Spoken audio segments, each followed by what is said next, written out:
It's time to break out that corporate credit card and use some of your discretionary budget to help support the Cyberwire. Check it out at patreon.com/thecyberwire.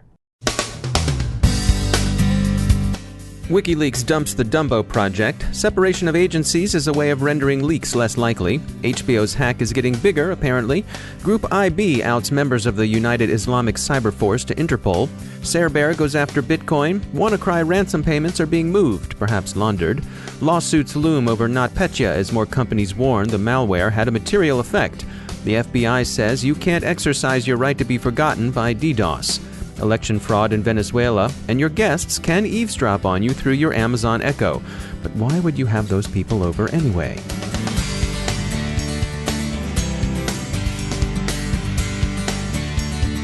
Now some news from our sponsor Cylance. Cylance has integrated its artificially intelligent Cylance Protect engine into VirusTotal. You'll know VirusTotal as the free online service that analyzes files and URLs to identify viruses, worms, trojans, and the other kinds of badness antivirus engines and website scanners pick up. Well, Cylance has pledged to help VirusTotal in its mission of making the security industry more perceptive and the internet a safer place. It's like public health for cyberspace. Free tools and services help keep everyone's risk down. Cylance sees their predictive approach to security as a contribution to the fight against cyber attacks, and they're now fully integrated as one of the analysis engines available in VirusTotal. Visit Cylance.com and look at their blog for more on their contribution to our online immune system. And we thank Cylance for sponsoring our show.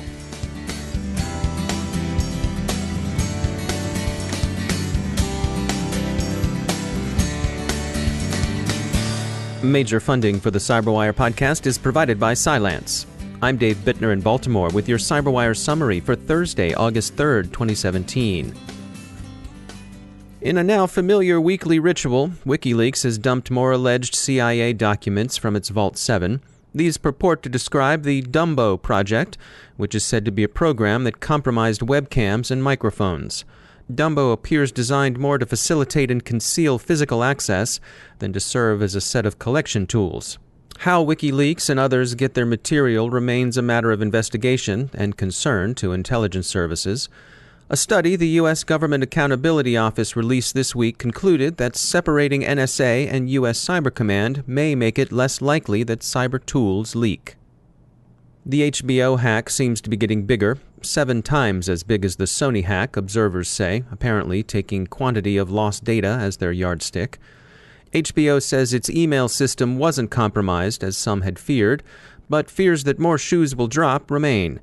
HBO has retained Mandiant to help mop up. Mandiant is, of course, the same company called in to help Sony. Russian security firm Group IB, working with Interpol, has identified a number of the skids who make up the United Islamic Cyber Force, the UICF, a crew of ISIS-aligned nuisance-level online vandals. It's not yet known what Interpol intends to do with the information, but the UICF operators are said to reside in Algeria, Indonesia, Kosovo, Morocco, Nigeria, and Pakistan. They're mostly known for website defacements. From Germany comes warning against a new form of spear phishing. No links, no attachments, just an email apparently from a colleague suggesting you look into the subject. Googling that subject takes you to an infected site. Personnel in at least 3 German government agencies have received the plausible and innocent-looking spear phishing. Security experts advise email users to treat the subjects of emails from colleagues with suspicion. Cryptocurrencies are now attracting criminals on the Willie Sutton-esque grounds that, well, that's where the money is. In addition to the initial coin offering theft we've seen over the last 2 weeks, the familiar ransomware strain Cerber has undergone an evolution. It now has functionality that enables it to loot Bitcoin wallets. Some of WannaCry's victims tried to recover their data by paying the demanded Bitcoin ransom, despite the apparent botch WannaCry's masters made of their payment system. The amounts paid weren't in the aggregate large, but about $140,000 have been moved from the wallets to other locations, presumably by the criminals with access to the accounts. Merck has warned that its manufacturing operations were severely impeded by NotPetya, that the incident will have material effect on their earnings, and that they haven't fully yet recovered. Merck will not be the last company to warn. Beiersdorf, which manufactures Nivea Cosmetics, is still investigating and recovering from NotPetya, but the company has reported that 35 million euros in sales will be delayed into the next quarter. There may be other effects as well, as was the case with Merck.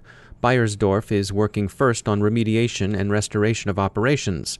The Beiersdorf CFO said, quote, "There is a cost and there will be a cost associated with this. We are still working our way through it. Our focus so far has been on recovery," end quote. 6 major international corporations, 4 in Europe, 2 in Russia, who've disclosed NotPetya infestations are due to report results this month. The plaintiff's bar has predictively taken note of NotPetya. A Ukrainian law firm, Uskudum Attorneys Association, is assembling injured companies to join in a lawsuit against Intellect Service LLC, the company whose ME-Doc accounting software was the patient zero of the NotPetya pandemic. Taking a look at our CyberWire event tracker, the Chertoff Group has an event coming up August 23, 2017 in Palo Alto, California. It's called Security in the Boardroom. We spoke with Jim Flagging from the Chertoff Group about the event and about evolving attitudes of board members when it comes to cybersecurity. People have now realized that security is a business risk. It's no longer just a technical risk. And for many, it's a top business risk. However, what's also beginning to emerge is that security is an opportunity. It's an opportunity to build trust with your stakeholders. It's an opportunity to create competitive advantage and ultimately growth. And so we see that as a really interesting dynamic to play out through boards. Because if you get down to it, boards, I think, really care about 3 things. And as a board member, it's risk management, financial risk, operational risk, reputational risk, and cyber risk, of course, and there's others. So risk management, value creation, and then ultimately metrics. How do we measure and know we're on course? So it's in that lens of, we think now that if security is both a risk and an opportunity, it really widens the aperture of what board members should be thinking about, what C-level executives should think about.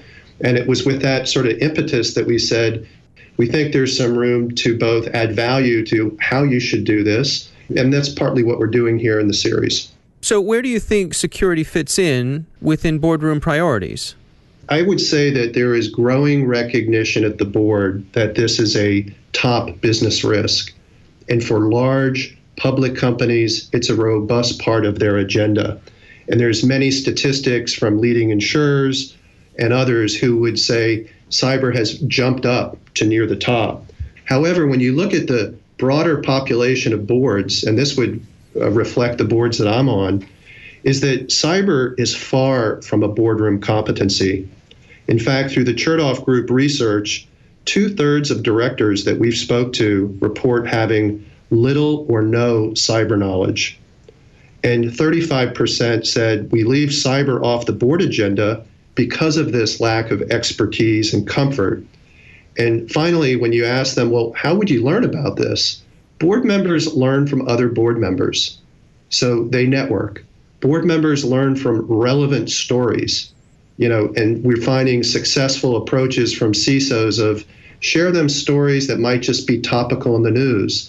Share them stories that might be relevant because it pertains to the industry that you're in, or share stories that could present a clear and present danger to the firm you're in. So it's becoming known as a top business risk, but what we need to move it to is a boardroom competency, and that's what the overall objective of the security series is all about. That's Jim Flagging from the Chertoff Group. Their event, Security in the Boardroom, is coming up August 23rd, 2017 in Palo Alto, California. To find out more about upcoming events and to find out how to list your event on our CyberWire event tracker, visit thecyberwire.com. A gentleman from Seattle is currently enjoying a sabbatical in jail as he awaits U.S. federal hacking charges.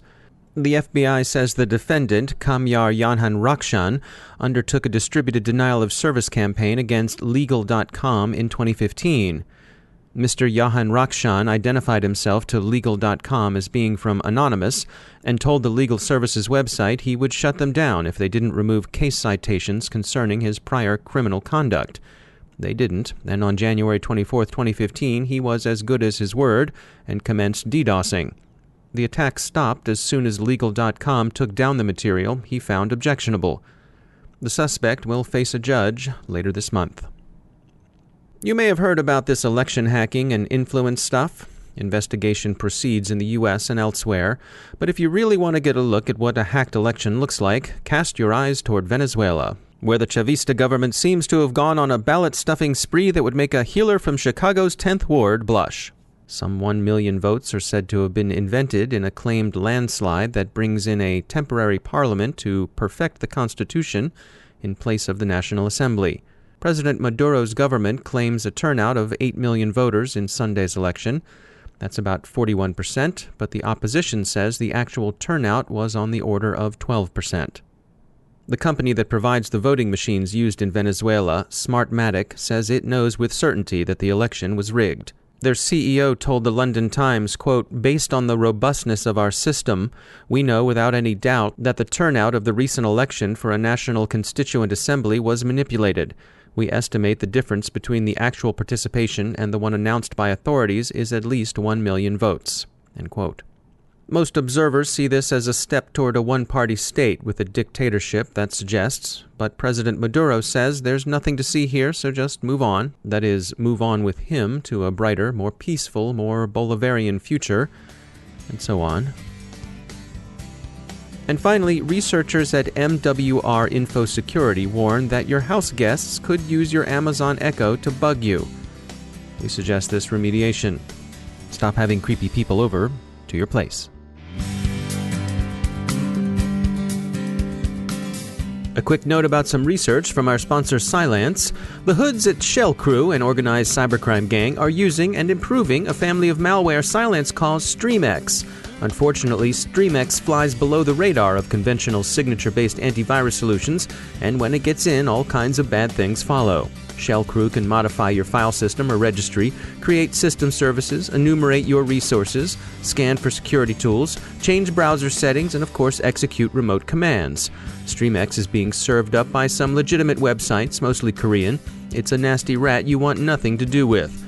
To get the information on StreamX, go to cylance.com/blog and check out the paper on Shell Crew. That's cylance.com/blog. And while you're there, find out how to defend yourself from this and other threats with Cylance Protect. And we thank Cylance for sponsoring our show.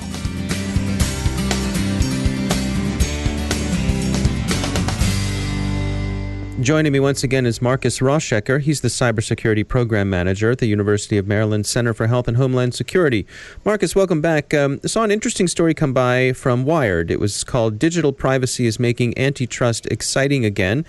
And really the notion here is that we have these large companies like Google, like Facebook, who are amassing these giant piles of data about their customers, and they might be bumping into some antitrust issues.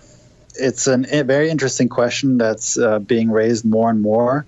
I think the first thing we have to do is take a look at what antitrust law is supposed to do. And really, there are two prongs to this, which is to, one, promote competition, and two, to limit barriers to entry for new companies to get into the market. And I think seeing these large companies that have such a great presence and such big influence, I think most would agree that it is somewhat difficult for new companies to get in on this market and to be a serious competitor to some of these established companies out there. And yet, how would one even go about breaking up a company like this? Or is it a matter of simply waiting for time to pass and perhaps something like, waiting for the next big thing to come along? With this question that's being raised in the article about whether or not antitrust regulators should be looking at privacy issues, consumer privacy issues, I think that's a really important piece. Historically, regulators have been looking at consumer welfare, and what that really means is the price, right? The price of a product. Would a price of a product go up because of a certain business deal? If the answer to that is yes, then there might be some antitrust issues there. Now we're seeing these companies offer a lot of their services for free, which means that there really isn't a price to look at to see whether or not there's a negative effect on the market or an antitrust issue. So some are suggesting that antitrust regulators look at some other factors, and one of those factors may be consumer privacy. These large companies are collecting more and more data, and that's really where their value is at, right? The data they hold can be monetized. It's incredibly valuable to have all this data on consumers and on users. Some are suggesting that antitrust regulators really should be looking at some of these other factors other than just price to see whether or not business practice is anti-competitive and bad for the market. So as it is now, I mean, these discussions are more sort of philosophical than anything. And there's no major push to break up Facebook or break up Google right now. Yeah, you're absolutely right. I think a lot of these new ideas are more philosophical or academic at this point. But we'll see how that develops. I think there are some legitimate arguments to be made and certainly should be explored more. We'll just see how that develops in the time coming. Marcus Rauschecker, as always, thanks for joining us. And that's the Cyberwire. Thanks to all of our sponsors who make the Cyberwire possible, especially to our sustaining sponsor, Cylance. To find out more about Cylance and how they can help protect you using artificial intelligence, visit Cylance.com. The Cyberwire podcast is produced by Pratt Street Media. Our editor is John Petrick. Social media editor is Jennifer Iben. Technical editor is Chris Russell. Executive editor is Peter Kilpe. And I'm Dave Bittner. Thanks for listening.